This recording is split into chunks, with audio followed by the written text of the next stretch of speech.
сабағымыздың тақырыбы квадрат теңдеулер. Оқу мақсаты квадрат теңдеудің анықтамаларын білу және квадрат теңдеулердің түрлерімен танысу. Яғни ax квадрат плюс bx плюс с тең 0 түріндегі теңдеу квадрат теңдеу деп аталады. Мұндағы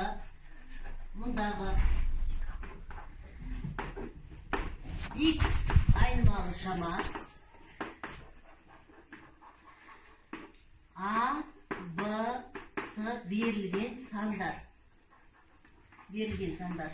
Бұл жерде a 0-ге тең болмау керек, өйткені 0-ге тең болса, онда біздің квадрат теңдеу болмай қалады. Енді a шамасы бірінші коэффициент деп аталады, b шамасы екінші коэффициент деп аталады, с бос мүше деп аталады.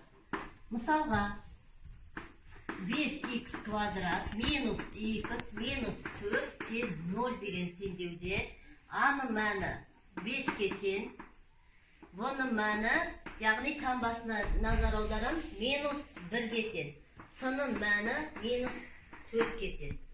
Енді квадрат теңдеулерінің түрлерімен танысайық. Яғни квадрат теңдеулер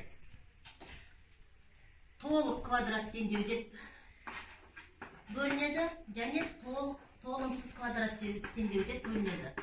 Толық квадрат теңдеу